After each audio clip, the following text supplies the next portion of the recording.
Muy buenas noches tengan todos ustedes. Si hay algo bueno que nos ha traído la virtualidad es justamente la oportunidad de tener estas conferencias virtuales en la que podemos congregar público de diferentes partes del país y juristas que por su apretada agenda hubiera sido imposible tenerlos personalmente, pero gracias a esta magia del Internet tenemos con nosotros a los más grandes representantes del mundo académico, como el que nos acompaña el día de hoy, el doctor Florian Trevejo Peña, decano del Colegio de Notarios de Ancash, vicepresidente de la Junta de Decanos del Colegio de Notarios del Perú, notario público de Nuevo Chimbote y abogado por la Universidad San Pedro de Chimbote. Se desempeñó como asistente registral, registrador público y jefe de las oficinas registrales de Chimbote, Casma, Huaraz, Chiclayo y Cajamarca. Se desempeñó además como vocal del Tribunal Registral y jefe de la zona registral número 7, sede Huaraz. El doctor Trevejo ha realizado cursos de especialización en Derecho Registral en España, Bolivia y Uruguay. Y nuestro connotado jurista el día de hoy comparte con nosotros un tema sumamente interesante: la fe pública notarial y la legitimación registral, una mirada desde los precedentes de observancia obligatoria. Doctor Floirán, un gusto tenerlo con nosotros. Lo escuchamos atentamente. Adelante. Buenas noches, amigos de la SUNAR, doctora Carmen Sandoval, doctora Carla Vargas. Realmente es un honor estar con ustedes y regresar a casa, al menos virtualmente después de mucho tiempo. Efectivamente, soy de casa, mis estimados amigos. Y razones pues de índole profesional hicieron que pase a la vereda del frente, situación que me dio la posibilidad de ver el escenario desde ambas aristas, tanto de la arista notarial como de la arista registral, y evidentemente pues sin perder la objetividad que debe caracterizar a un profesional. Definitivamente quisiera estar pues a la altura de muchos juristas que han pasado como expositores por esta aula virtual. Sin embargo, haremos el esfuerzo necesario para poder compartir algunas experiencias e ideas que hemos venido acumulando a lo largo del ejercicio de la función notarial y previamente de la función registral. Y cuando me pidieron pues empezar la jornada, dije, bueno, empezarán con el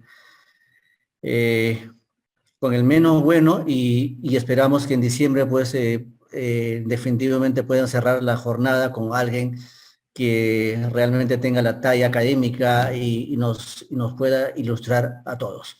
Sin embargo, haré el esfuerzo necesario para poder estar a la altura de la circunstancia que ustedes me están dando.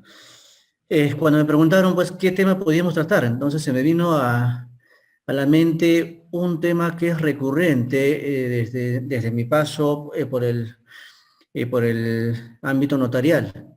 ¿Cuál es? Que en algunos casos la calificación registral, pues, deja de lado algunos principios que solo a nivel judicial podrían ser cuestionables, ¿no? Y concretamente me refiero al principio de legitimación, ¿no? Que todos entendemos que es se entiende pues como la presunción que la ley confiere, ¿no? A las personas y a las entidades respecto de la validez y eficacia de un asiento registral. ¿Cómo se gestan los actos jurídicos? ¿No? En el caso peruano, pues tenemos dos etapas en este sentido, ¿no? La primera etapa sería la etapa de la conformación del acto jurídico, y la segunda etapa vendría a ser la etapa de la publicidad de los hechos o actos jurídicos que tienen, entre otros aspectos, una fuente notarial. lo que significa pues que ambos elementos, tanto el registro como el notario, van a ir o van a caminar en forma paralela, con una sinergia de modo tal que si uno de los elementos definitivamente falla, el efecto en el otro elemento, en este caso sea notario o registro, será pues muy negativo para el tráfico jurídico patrimonial. Entonces, partiendo por esa premisa, debemos entender que el Estado ha conferido al notario una función de trascendental importancia. ¿Cuál es esta? La posibilidad de creer en lo dicho por el notario sin haber estado presente en la conformación de un acto o derecho, que jurídicamente denominamos fe pública notarial. Entonces, la labor que desarrolla el notario, pues hay que partir en dos momentos, ¿no? Uno, la función notarial, ¿no? Que es la labor que realiza el notario, ¿no? Que no es una labor definitivamente simple ni sencilla, es una labor de cognición, es una labor de análisis, de juzgar hechos, evaluar hechos y darle forma. Para ello, debe pues asesorar a las personas, ¿no? La función de asesoramiento, que es una función básica en la labor notarial. Luego, calificar la legalidad del acto o contrato que se le presenta. Acto seguido, evaluar la capacidad jurídica de la persona. Aquí, si hablamos de la capacidad jurídica, no nos referimos pues a la capacidad médica, ¿no? Sino nos referimos a la capacidad jurídica entendida como el conocimiento, así como la conciencia de los efectos que va a tener el acto jurídico celebrado por la persona. Entonces, la persona tiene que estar consciente de lo que está haciendo.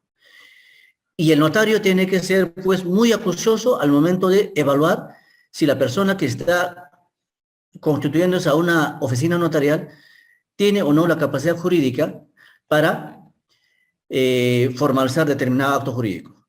Luego, verificada la capacidad, ya el notario pues tendrá esa responsabilidad de darle forma al acto jurídico.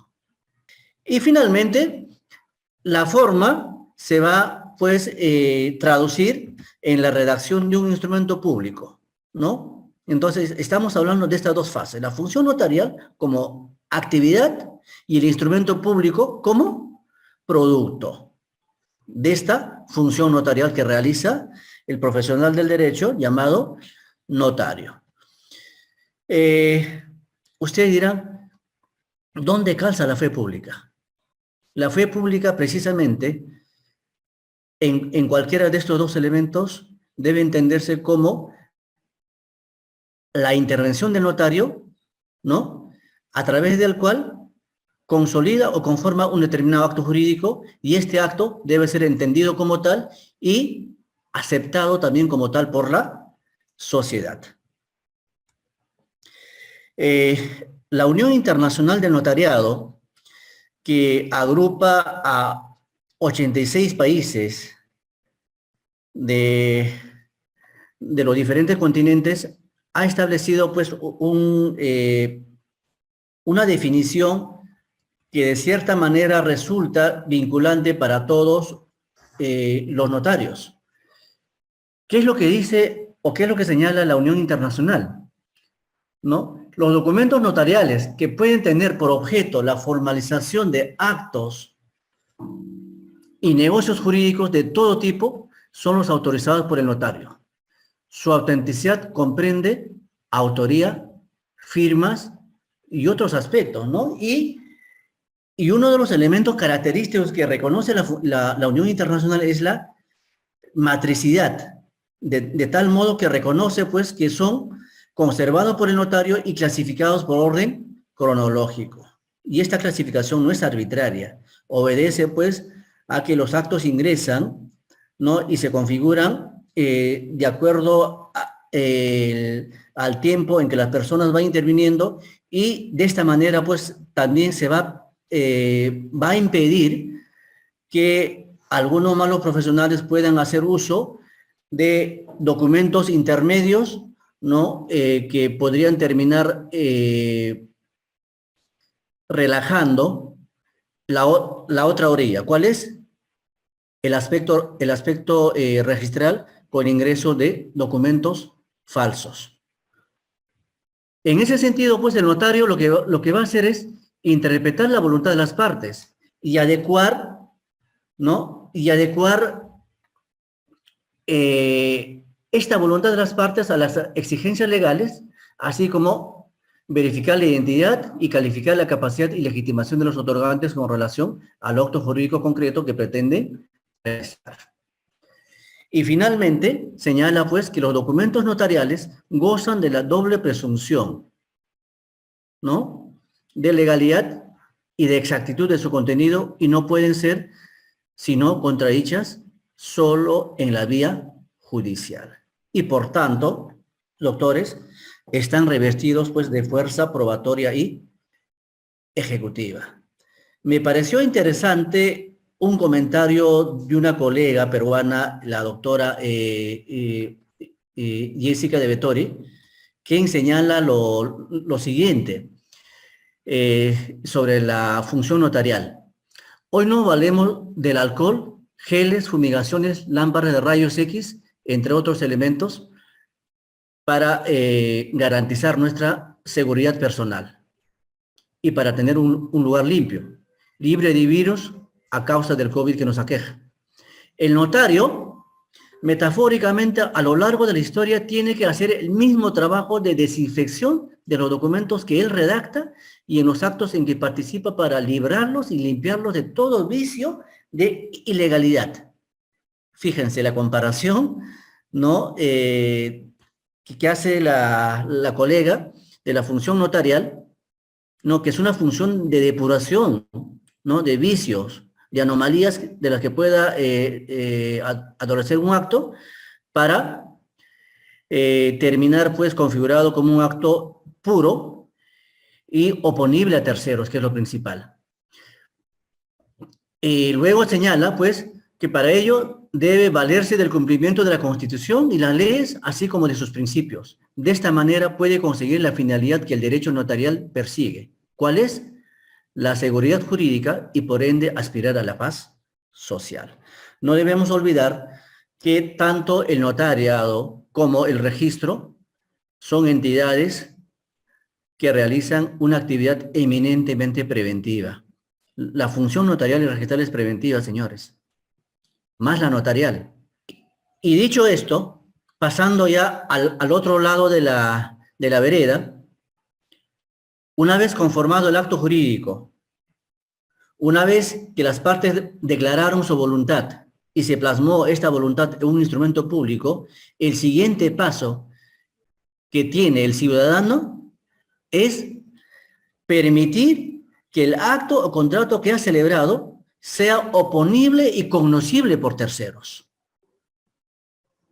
En algunos casos con eficacia declarativa y en otros con eficacia constitutiva, como es el caso de las hipotecas. Para ello, pues, existe un ente llamado registro, ¿no? Que tiene por finalidad la inscripción de actos o contratos, así como de resoluciones judiciales o administrativas. Y una vez inscrito estos actos y contratos, ya estos actos dejan la clandestinidad para convertirse en hechos o actos cognoscibles por terceros. Y conocemos, pues, la existencia de principios registrales, tales como la publicidad, ¿no? Tales como la legitimación, la fe pública registral, que no son sino consecuencia de una inscripción ¿no? Y de una evaluación rigurosa que realiza el registro. Y siendo la finalidad final, última del registro, pues, la publicidad registral, ¿no? Que va a permitir que toda persona tenga esa presunción de verse obligados a conocer el contenido de las inscripciones registrales. Y para cumplir esta finalidad, pues las normas que regulan el procedimiento registral han fijado y han establecido la naturaleza del procedimiento registral. Y este pues tiene un reconocimiento tanto doctrinario como jurídico. Una de estas características es que es un procedimiento de naturaleza especialísima, que se regula por sus propias normas, ¿no?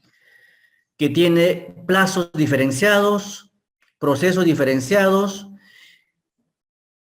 y solo en caso de alguna deficiencia pueden aplicarse pues las normas del procedimiento administrativo general, y en tanto ello no suceda, pues se aplican las normas especiales que regulan el procedimiento registral. Se dice que también que es un procedimiento no contencioso,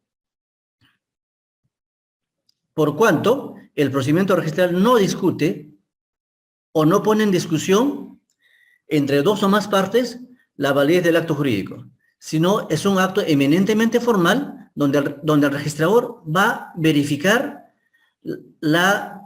el cumplimiento de los requisitos formales y de fondo de un determinado acto, hecho o contrato, para poder incorporarlos y que estos actos sean, pues, cognoscibles por terceros. Y una finalidad importantísima o una naturaleza importantísima del procedimiento notarial, registral, que probablemente muchos nos olvidamos. La finalidad del procedimiento registral es la inscripción del título.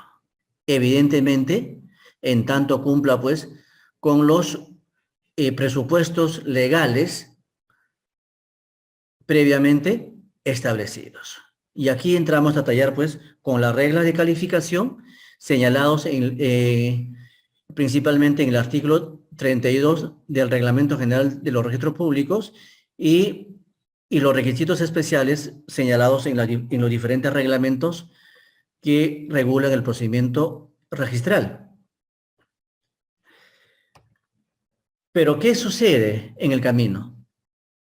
No, esta calificación puede, en algunos casos, no estar acorde a las exigencias legales o acorde con los principios del procedimiento administrativo, como son la razonabilidad o la predictibilidad, entre ellos.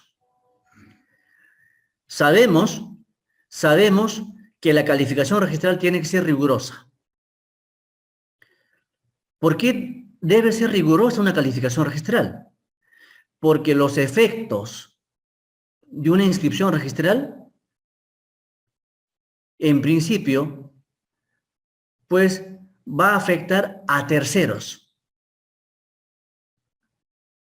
a través de la oponibilidad y va a obligar a conocer su contenido a través de la publicidad. Por tanto, pues necesitamos que esta inscripción registral, que esta labor que realiza el registrador esté dotado del manto de seguridad jurídica. Principio recogido precisamente en la ley de creación de la SUNARP,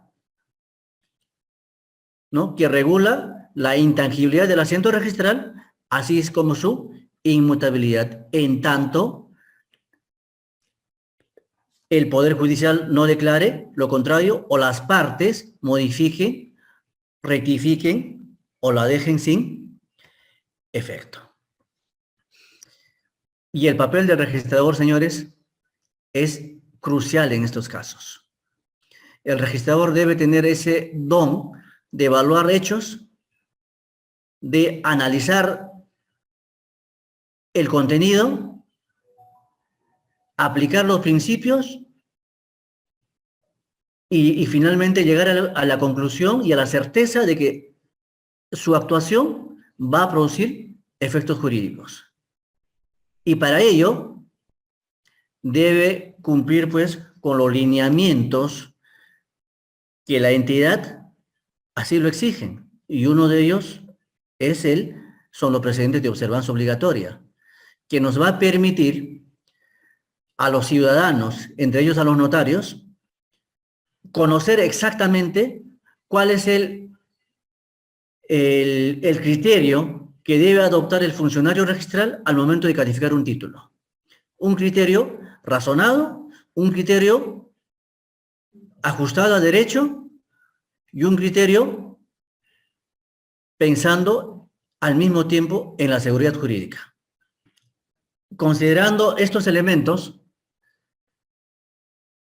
el usuario, que es el principal destinatario de la actividad notarial y registral, debe conocer exactamente de qué manera debe actuar el notario y de qué manera debe actuar el registrador frente a la, llamémoslo desorden, o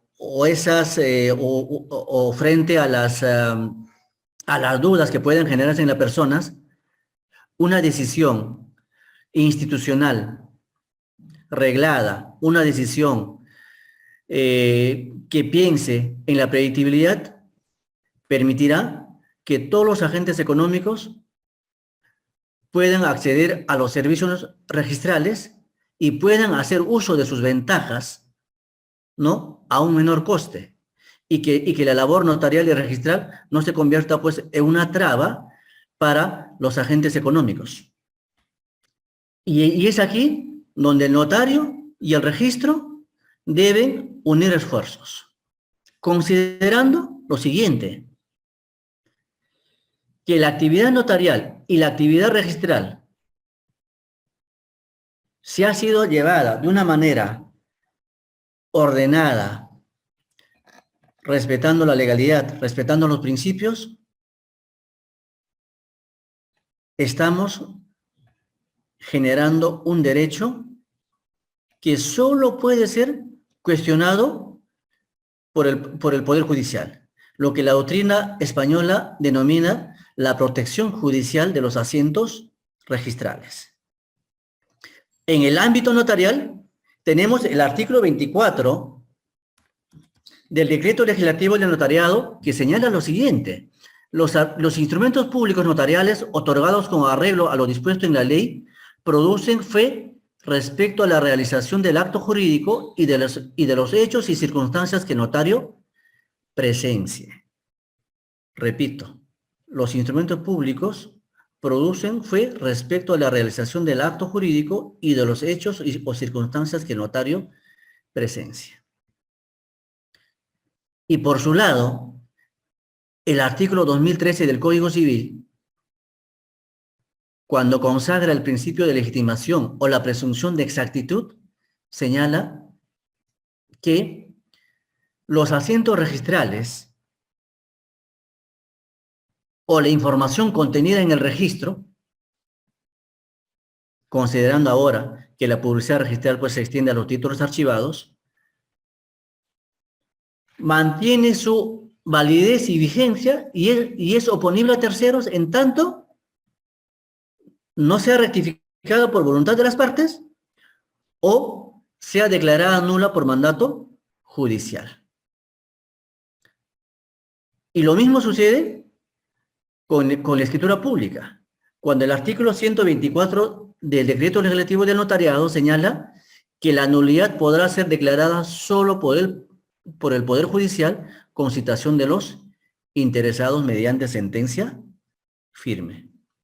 Imagínense, doctores, la importancia que tiene la función notarial y la función registral en el tráfico patrimonial. Y lo delicado de nuestra función. Por eso la función calificadora, señores, que tiene dos etapas bien definidas: la función notarial, que es la de conformación del acto jurídico, y la función registral, que viene a ser la calificación de este acto a los antecedentes registrales y la verificación de la legalidad. Definitivamente, pues tendrán como resultado final que Los actos notariales o los asientos registrales no pueden ser cuestionados, o cuando sean cuestionados, no puedan verse, pues, vencidos en un eventual proceso judicial.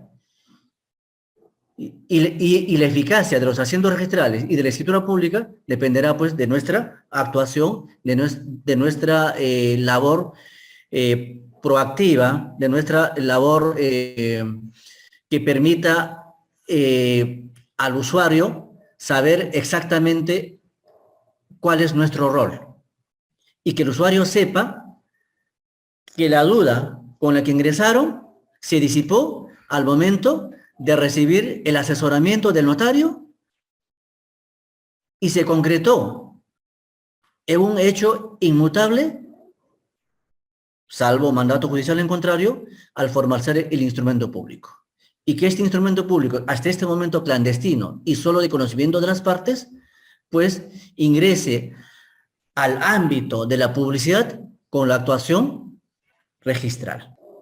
Cuando me pidieron tocar algún tema relacionado a la función registral y notarial, como indiqué al inicio de este conversatorio, fue lo siguiente,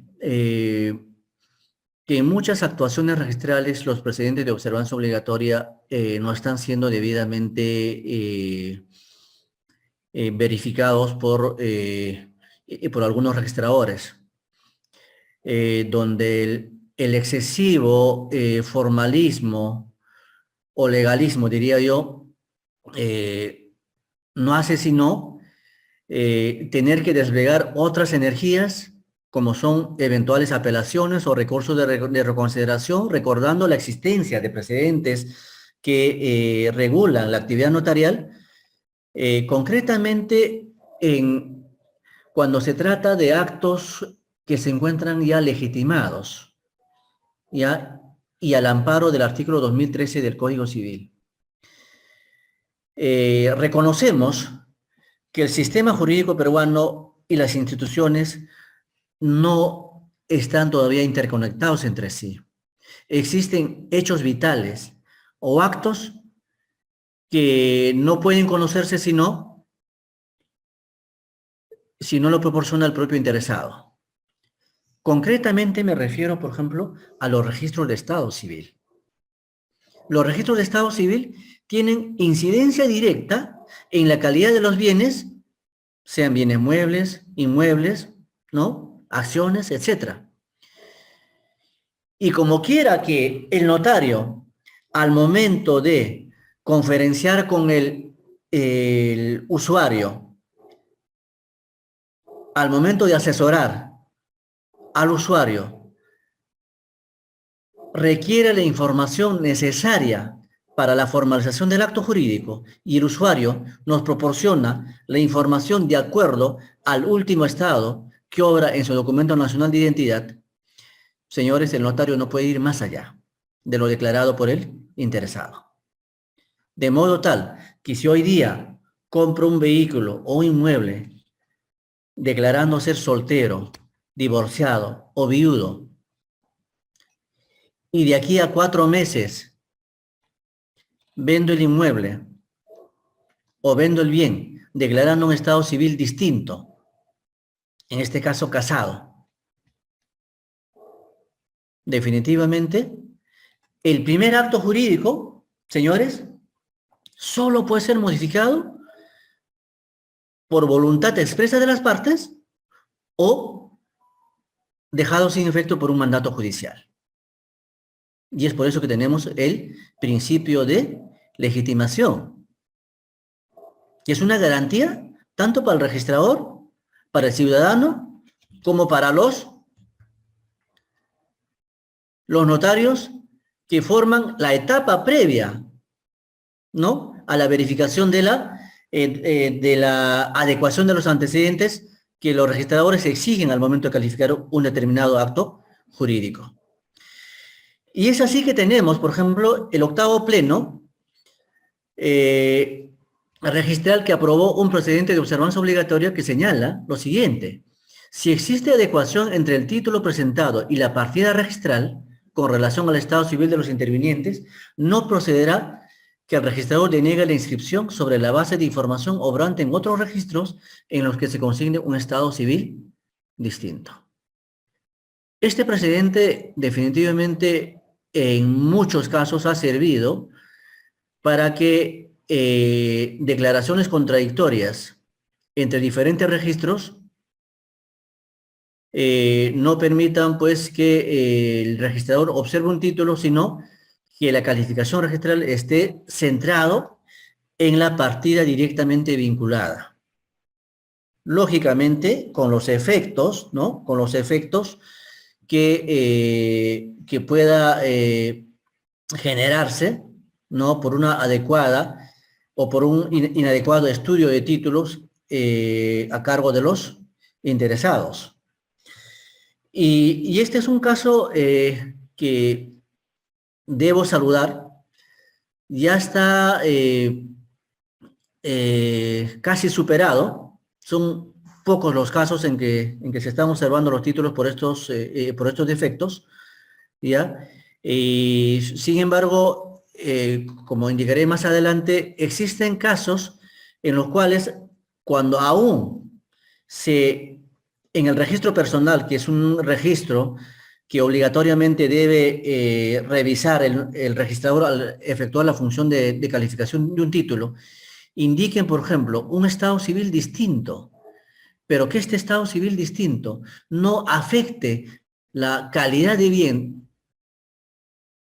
respecto de un acto o respecto de un derecho, igualmente carecería de objeto a observar, aun cuando el registrador tenga esa opción de verificar el registro personal. Me explico.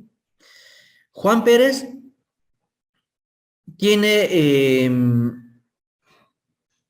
inscrito en el registro personal un divorcio. O supongamos, es casado y tiene inscrito la sustitución de régimen patrimonial. Y cuando se apersona a la notaría, el señor declara que su estado civil es viudo o es soltero. La pregunta es, y aquí dejo una pregunta así suelta para ustedes. Aun cuando en el registro se publicite un estado civil de divorciado o de casado con sustitución de régimen patrimonial, la declaración de estado civil de soltero afectará en algo la calidad de bien que está adquiriendo, la naturaleza del bien que está adquiriendo. Estimo que no, doctores, por cuanto al margen del estado civil que ostente la persona o de la condición que tenga, seguirá teniendo la calidad de bien propio. Entonces, son aspectos que aún no han sido abordados por el tribunal, más que en uno o dos casos, cuando se trata, por ejemplo, de casado o divorciado, pero cuando regresan al estado civil de soltero, porque mucha gente se casó, se divorció y en su DNI nunca cambió su estado civil. Y va a una notaría y declara ser soltero. Y por tanto la adquisición tendrá pues la calidad de bien propio. Pregunta suelta, señores. El otro principio es el aprobado en el 10º pleno, el cuarto precedente, que señala que no procede de negar la inscripción de un título alegando la presunta falsedad de los documentos que originaron una inscripción anterior, en tanto no conste inscrito la nulidad del asiento. ¿Cómo debemos entender este principio, doctores?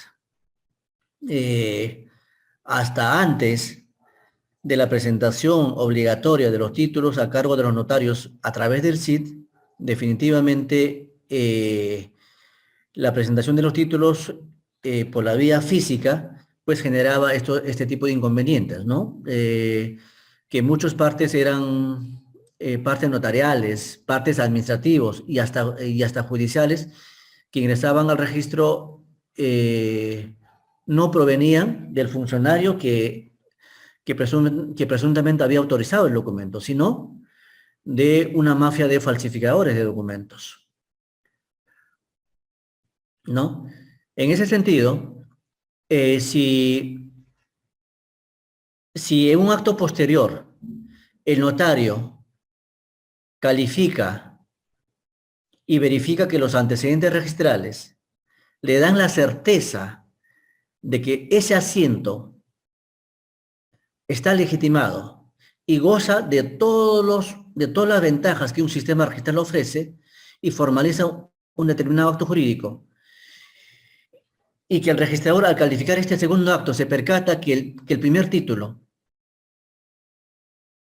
que sirve de antecedente, es falso, definitivamente el registrador no puede ejercer pues una función jurisdiccional, ¿no? Porque solo el Poder Judicial puede declarar la nulidad del asiento, la nulidad de la inscripción y eventualmente la nulidad de derecho contenido en el documento. Por tanto, este principio también marcó un hito muy importante y evitó pues observaciones innecesarias y a veces que iban más allá de los antecedentes registrales.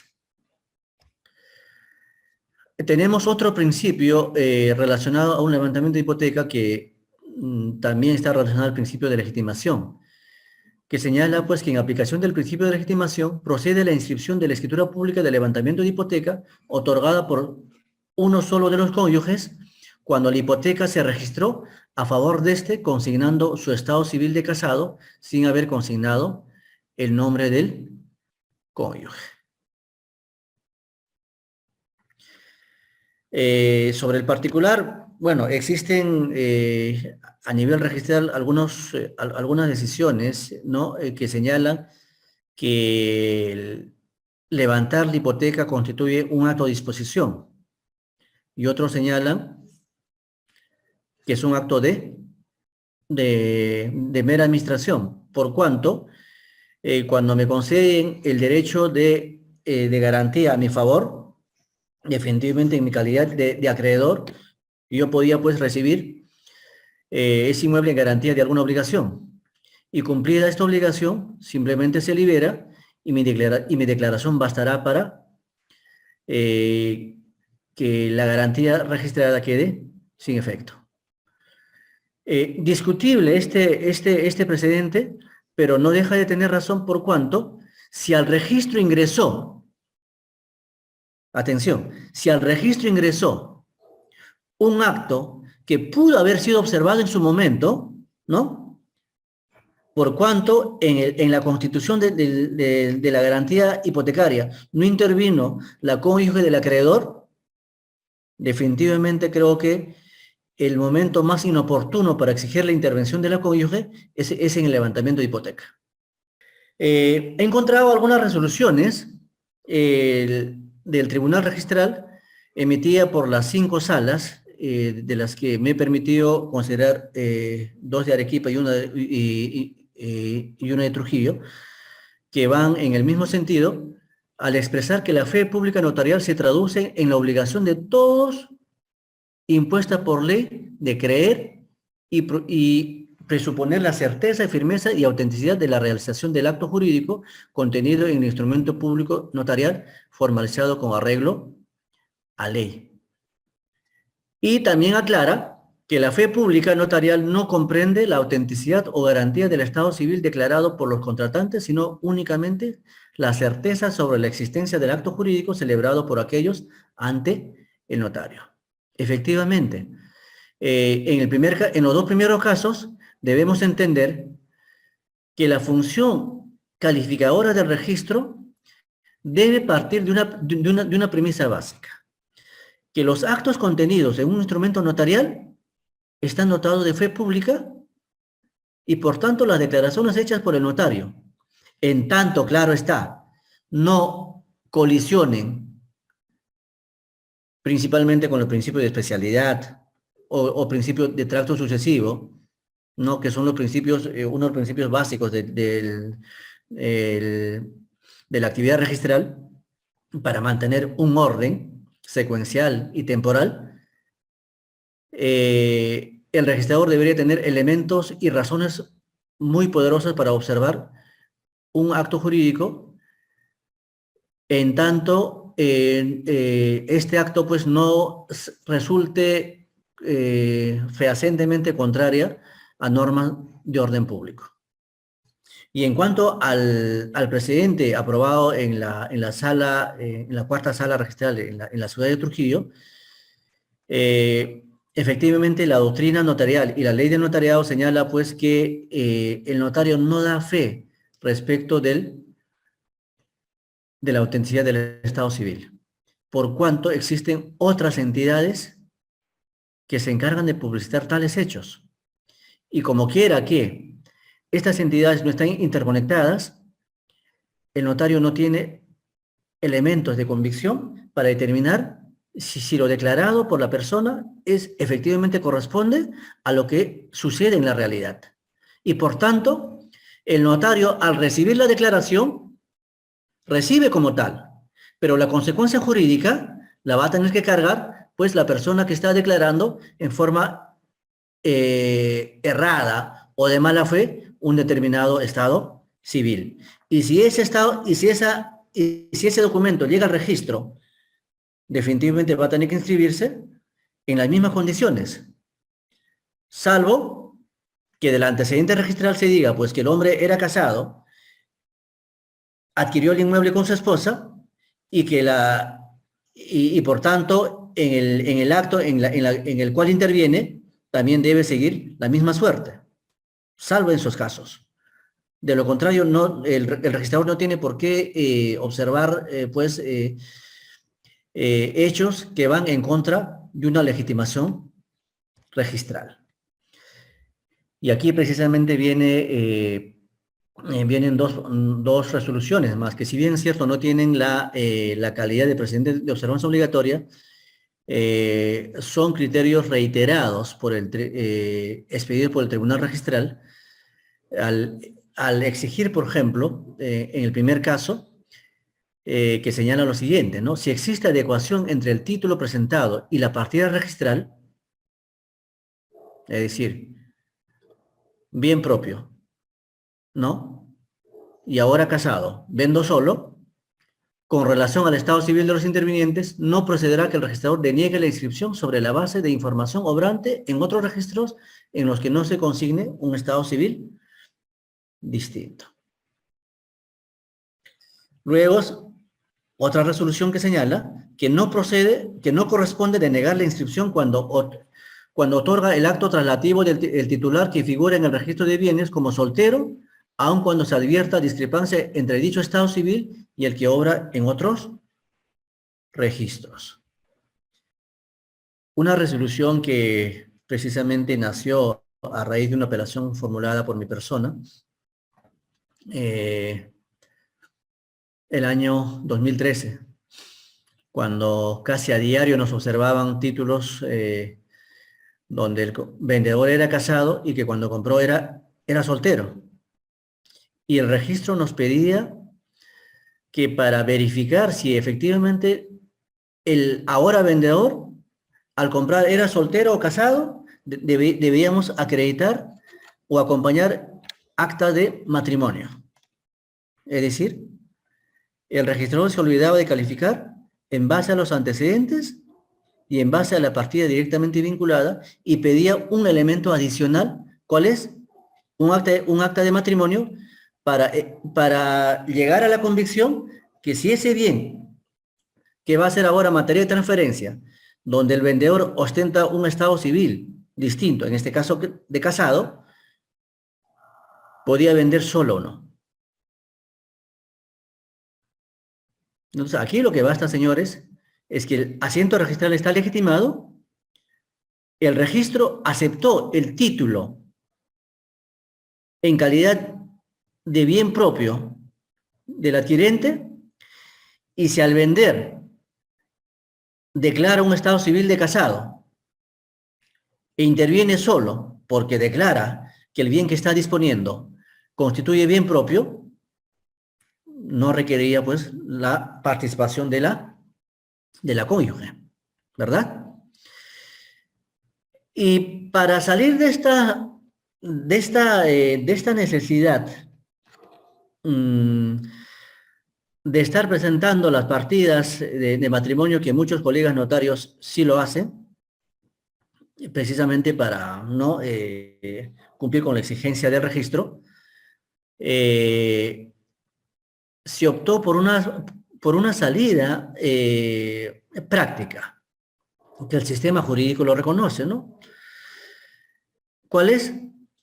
La intervención del o la cónyuge del titular registral, que cuando adquirió declaró ser soltero y que al vender declara ser casado. Y la observación fue en sentido contrario. Sírvase precisar la razón por la que la cónyuge interviene, si esa persona no es la titular registral. Definitivamente hubieron varias de estas observaciones que también motivaron pues una lucha bastante larga de reconsideraciones el año 2020, en pleno pico de pandemia, y en lo particular pues no me dio otra opción que apelar y obtener esta resolución de la tercera sala del Tribunal Registral de Lima, que señala pues que si el titular registral interviene en la compraventa de un bien propio en calidad de vendedor, no constituye obstáculo para inscribir la transferencia el hecho de que su cónyuge también intervenga en calidad de vendedor. Situación distinta es que si el registrador considera como una aclaración o que abona un mayor derecho, supuesto que en lo particular no creo necesaria, pero exigir una explicación al notario y obligar a que rectifique, ¿no?, las razones por las cuales está interviniendo una cónyuge, me parece que es una observación innecesaria y atentatoria pues contra los principios de simplicidad y eficacia de un procedimiento administrativo, del cual también forma parte el procedimiento registral. Finalmente quería compartir con ustedes una resolución una resolución judicial que acaba de publicarse en el portal del Poder Judicial, que definitivamente está relativizando totalmente todos los principios, ¿no?, todos los principios registrales. Me explico. Un notario X formalizó un acto jurídico en base a la información obrante en el registro. Y sucede que, después de un par de años, la parte que se consideró afectada, ¿no?, con ese acto jurídico, recurre al Poder Judicial y comprende al notario en el proceso penal por los delitos de estelionato, falsedad ideológica, asociación ilícita para delinquir, etcétera, etcétera. ¿Y cuál es la razón y el fundamento que invocan tanto al fiscal como al juez? Y es aquí donde tenemos que, tanto el notariado como el registro, hacer una fuerza común para defender nuestros fueros. El juez señala lo siguiente, que el notario debió haber sido una persona diligente y verificar si el título archivado que dio lugar a la inscripción primigenia era falsa o no. La pregunta, si el registrador al momento de calificar el título primigenio encontró conforme el documento presentado y como consecuencia incorporó el acto al registro, esta hacienda, señores, queda legitimada. Goza del manto de la protección del asiento registral a cargo de los tribunales. Sin embargo, con esta resolución, bueno, que si me permite compartiré con la doctora Carla y Carmen para que puedan quizás hacer un efecto multiplicador. Con esta decisión judicial prácticamente la legitimación y el artículo 20.13 del Código Civil quedaría totalmente relativizado. Y por tanto, ya no tendría razón de ser la existencia del registro, por cuanto la información que incorpora el registro necesita de otros mecanismos de seguridad como la indagación o la labor policíaca que debe realizar el notario para determinar si los antecedentes registrales que van a motivar el acto jurídico que voy a formalizar son auténticos o son falsos. ¿Qué significa esto, señores? El coste de la transacción económica, el coste del tráfico patrimonial, señores, será demasiado alto si tanto el registro como el notario permiten actuaciones judiciales y fiscales de este tipo. Pido, pues, licencia por haberme permitido este último caso que nos debe poner a cualquiera de nuestras entidades, tanto el notariado como el registro, en guardia para defender la institucionalidad del registro y la validez y vigencia de los principios registrales que han regido y rigen hasta ahora y que tanta satisfacción nos han dado. Muchísimas gracias, doctores. Estoy dispuesto a escuchar sus comentarios, sus sugerencias o preguntas de ser caso. Muchísimas gracias, doctor Froilán Trevejo, y sobre todo porque más que datos o de repente cuestiones jurídicas, usted nos ha hecho reflexionar, sobre todo con este último ejemplo. Ya Francis Fukuyama decía la necesidad de poder costear la falta de confianza que hay en nuestra sociedad. Esto nos ha llevado de repente a resoluciones judiciales como esa, y no se preocupe, doctor, que vamos a estar invitando también al Poder Judicial para disertar sobre esta y otros aspectos. Pero doctor, tiene usted muchas preguntas formuladas a través del chat. Para eso nuestro equipo está listo para poder presentárselas. Si nos permite, entonces le doy la palabra al licenciado José Vázquez, quien va a formularle las preguntas esta noche, y por lo menos tenemos unos 20 minutos nos regala de su tiempo, doctor, para poder plantearle, y le vamos consultando sobre la posibilidad para seguir absolviendo las preguntas. Esto para los participantes, hacemos las que podemos, formulamos las que podemos, y segundo, por favor, estén tranquilos con lo de su constancia, ya han llenado su formulario de ingreso y a través de esas direcciones que han dejado, vamos a hacerle llegar el material que nos va a proporcionar el doctor Trevejo y además la constancia de asistencia, ¿sí? Entonces, dicho esto, doy el pase al licenciado José Vázquez. Adelante, por favor, para la formulación de las preguntas. Muchas gracias, doctora Carmen Sandoval. Buenas noches, doctor Froilán Trevejo. A continuación, voy a leer las preguntas que los participantes de la conferencia web han realizado en el chat del Zoom para que usted tenga la amabilidad de absolverlas. Primera pregunta. ¿No? La pregunta es de Carla Uliti. ¿Cómo enfrenta al notario la suplantación de identidad y falsificación de documentos si fue sorprendido y el acto jurídico ya se escribió? La ley del notariado establece supuestos. El primer supuesto para identificar válidamente a una persona es la verificación biométrica dactilar. Información que proporciona RENIEC, y si por alguna razón este mecanismo de identificación no resulta suficiente, se recurre a la siguiente modalidad, que es la verificación de huellas a través de la consulta en línea de RENIEC. la consulta de ficha RENIEC, ustedes también tienen acceso en la SUNAR. Eso con la finalidad de verificar pues si las firmas y las huellas que obran en el DNI son, guardan relación con el DNI de la persona.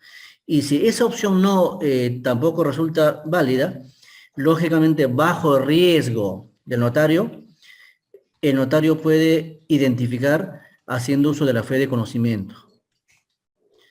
Definitivamente, en este último caso, el notario asume toda la responsabilidad en caso de una eventual suplantación.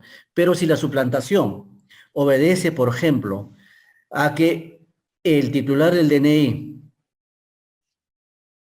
no es quien dice ser, y que sin embargo RENIEC nos ha informado que sí es, el notario no es responsable por ello. Sin embargo, de probarse la suplantación, tenemos pues el procedimiento que señala la ley 30.313, ¿no?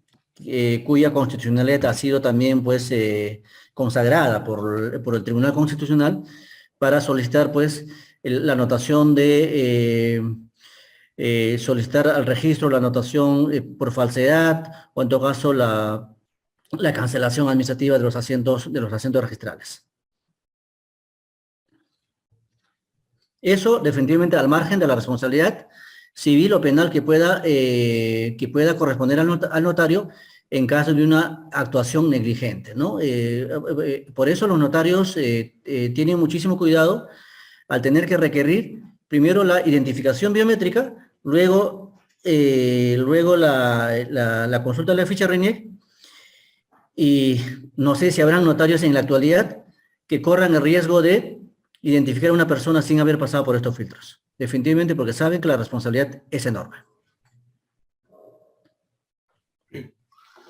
Segunda pregunta, de Jocelyn Andrea Magallanes Ramos. Si el notario ha olvidado pronunciarse respecto al estado civil de uno de los intervinientes del acto, si en la partida el bien es propio, ¿debería observarse? Ok. Precisamente en una de las resoluciones que compartí con ustedes,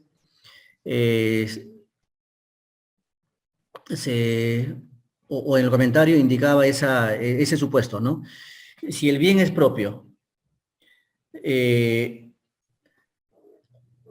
definitivamente, si el notario se olvidó de consignar el estado civil, el registrador tiene el derecho de observar ese título, por una razón sencilla.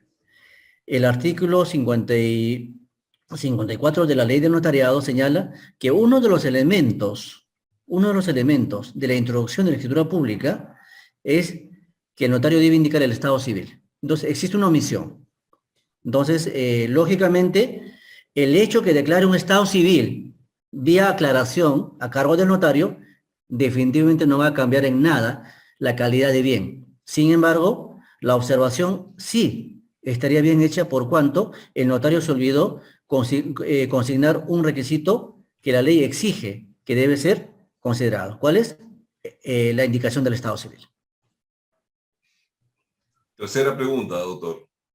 La realiza Carolina Carrano Rodríguez. ¿La aplicación de la ley 30.313 no contradice lo antes señalado? ¿En qué sentido contradecir?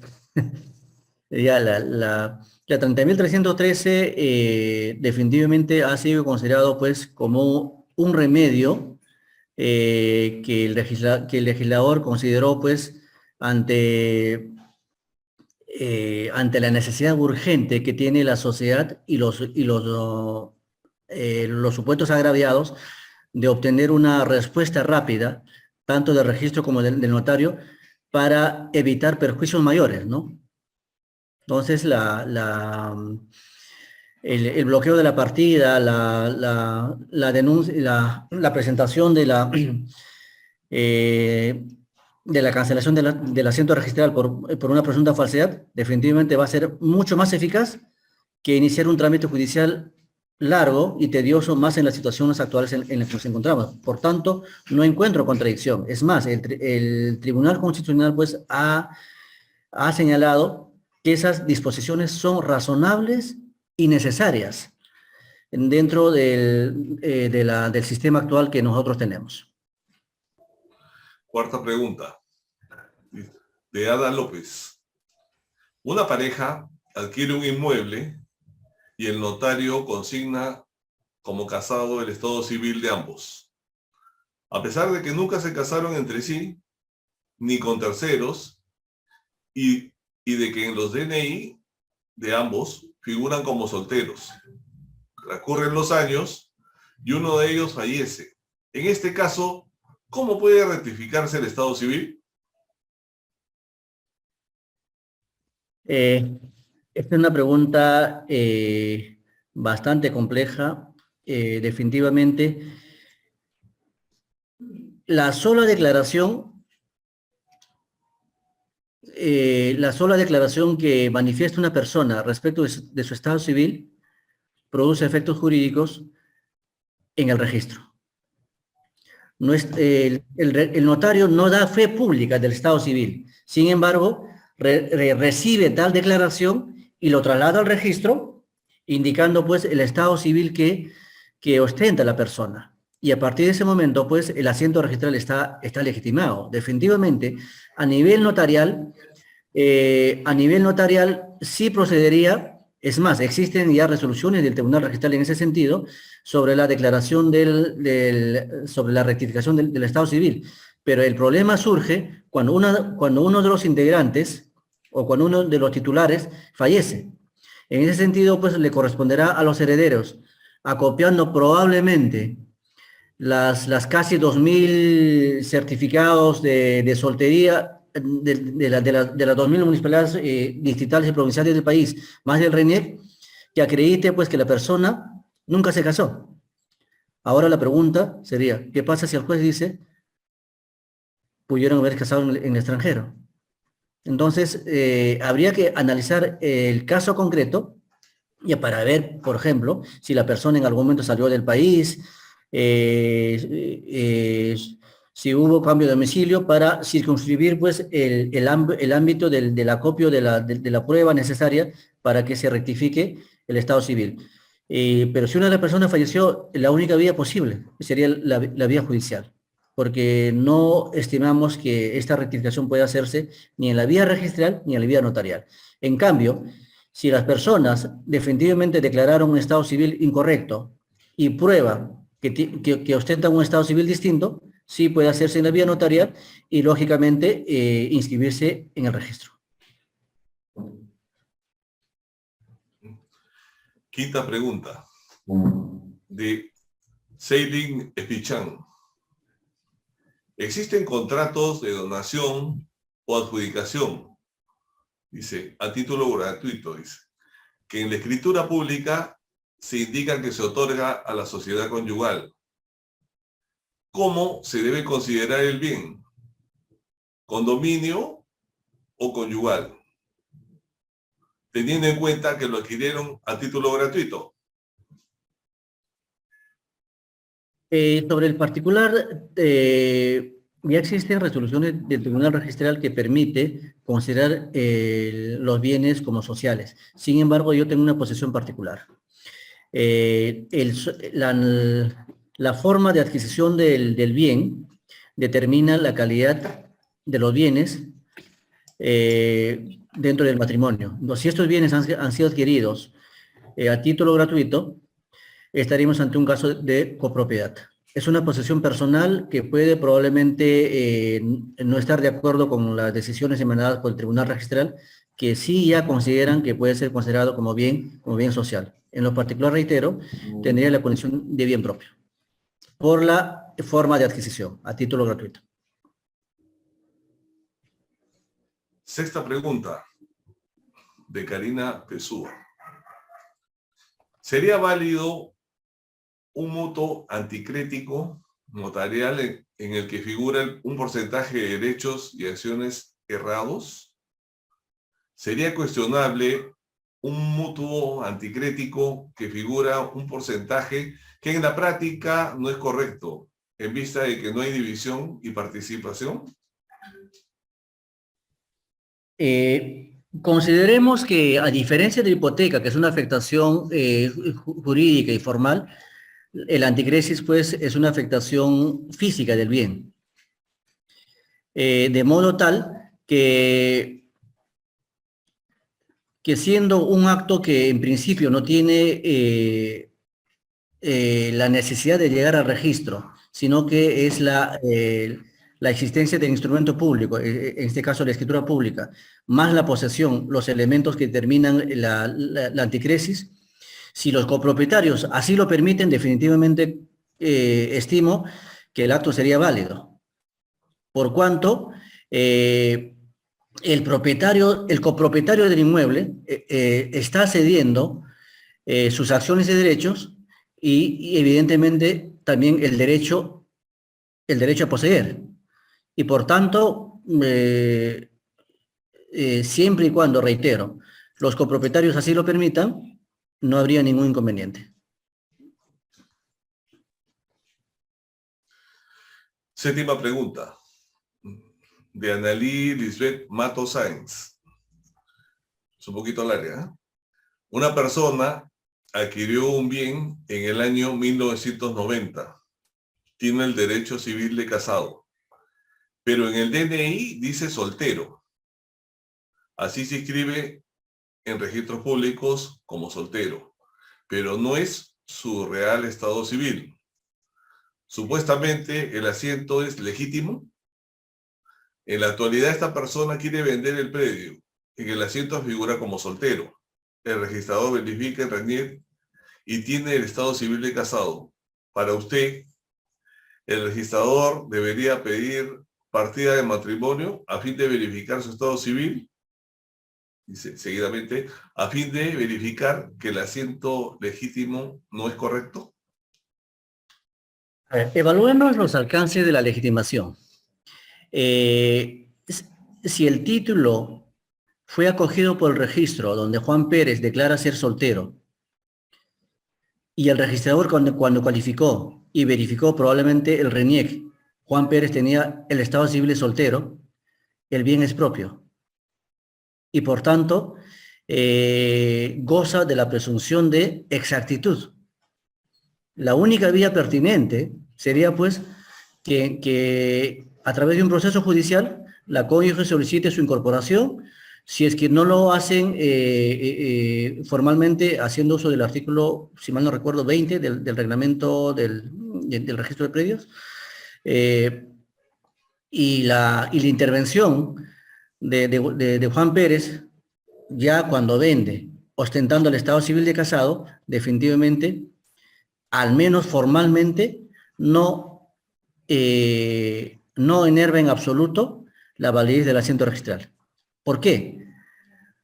Porque sigue declarando que el bien era propio cuando adquirió y que ahora es casado y que al momento de vender no requiere de la intervención de su cónyuge. Salvo, y aquí entra a tallar también el tema de la buena fe, ¿no? Como supuesto para ser considerado tercero registral, que la persona que está adquiriendo el inmueble, pues conozca de esta situación extrarregistral por otros medios, en cuyo caso la mala fe pues rompería la calidad de tercero registral.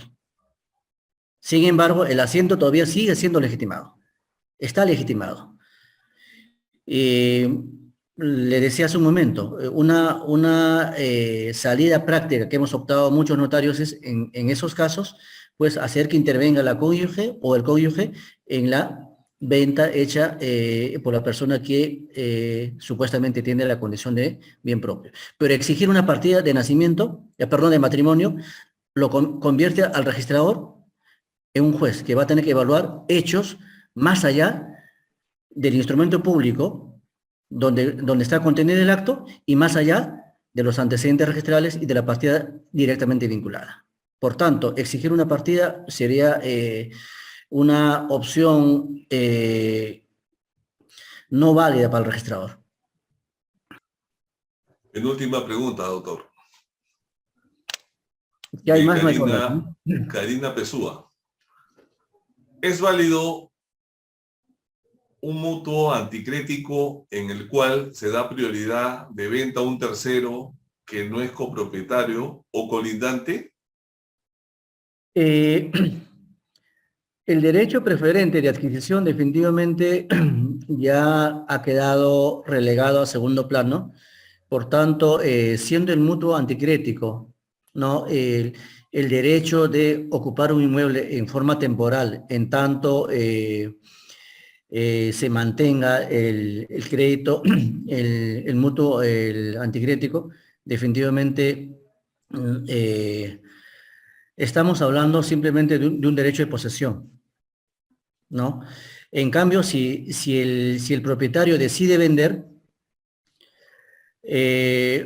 podría solicitar, no, podría comunicar pues a los copropietarios su voluntad de vender para que hagan uso de su derecho de adquisición preferente, ¿no? Pero esta norma pues en el Código Civil ha sido ya dejada sin efecto, por cuanto estaría afectando pues la libertad de contratar y la autonomía privada de la voluntad. En ese sentido, estimo que no sería necesaria pues la comunicación ni a los copropietarios y menos al acreedor anticrético. Última pregunta, doctor. De Emma Dallens Olivera. En el caso de que el tracto sucesivo resulta altamente sospechoso, ¿el registrador no está en la posibilidad de cuestionarlo o ponerlo en evidencia?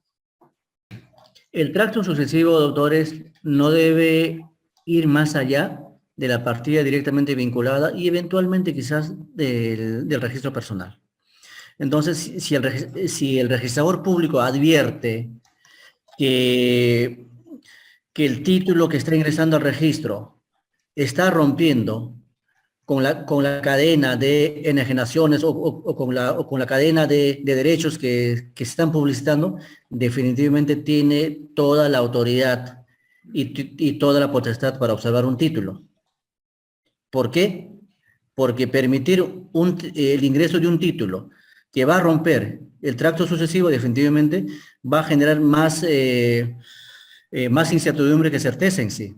Si la pregunta va en ese sentido, definitivamente la respuesta es en ese sentido. Sin embargo, si por ahí se dice, por ejemplo, que debe entenderse como tracto sucesivo el hecho de que Juan Pérez declaró ser soltero cuando compró y vende como casado y tenemos que pedir la partida de matrimonio, no estamos hablando de tracto sucesivo. Es una figura totalmente distinta. Veo otra pregunta que dice, ¿se puede suscribir un contrato de transferencia de un predio si la parte compradora solo puede firmar uno de los cónyuges, su pareja se encuentra en el extranjero?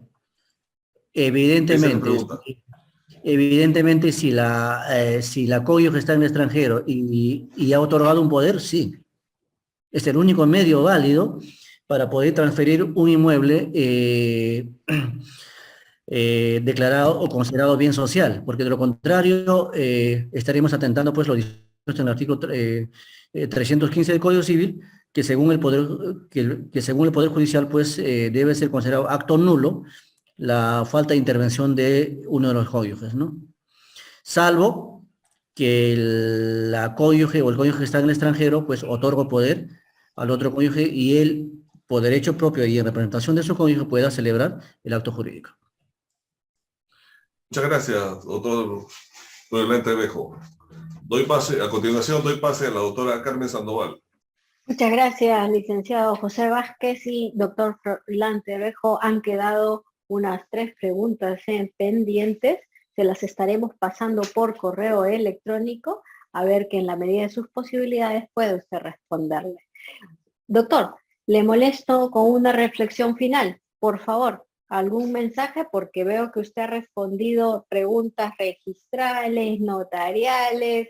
Doctor, ¿nos quiere dejar algún mensaje final en esta noche, por favor? Adelante. Simplemente agradecerles, doctores, por la paciencia, y por el tiempo que han tenido en escucharme. No debe perderse de vista que la función notarial y registral van de la mano. Y precisamente por lo mismo, nuestras actuaciones no deben salirse de ese marco. Y precisamente por eso hoy veía la necesidad de compartir principalmente las experiencias contenidas en las últimas diapositivas, pues a fin de que el registrador, como aliado de la seguridad jurídica, no exija pues documentación más allá de lo legalmente necesario. Sé que lo hacen con la mejor intención de dotar de seguridad jurídica los actos y contratos, pero también pedirles pues que de por medio está la formalidad y los antecedentes que nos permiten adoptar una decisión precisamente basada en información que el propio registro nos proporciona. Por lo demás, amigos, esta es una oportunidad que nuevamente ha hecho que me sienta en casa, con amigos escribiéndome en privado, viendo nombres en la lista de asistentes de viejos amigos y compañeros que siguen bregando en pos de la seguridad jurídica desde la trinchera del registro. Pues, ¿qué más puedo pedirle a la vida y a Dios y a esta oportunidad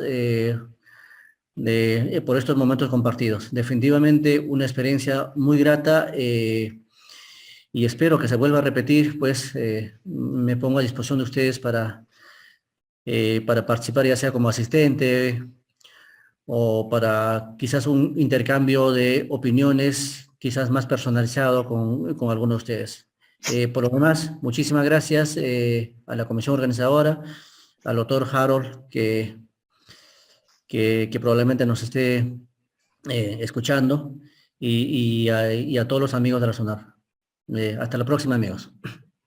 Muchísimas gracias, doctor Floirán.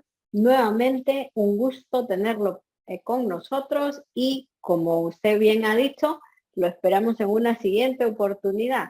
Y a todos los asistentes también, les recordamos que vamos a estar comunicándonos a través del correo y el teléfono celular que han dejado en el formulario de ingreso. A todos ustedes, muy buenas noches y los esperamos el próximo mes. Buenas noches a todos. A protegerse, vacunarse y seguir tratando de estar en salud. Hasta luego.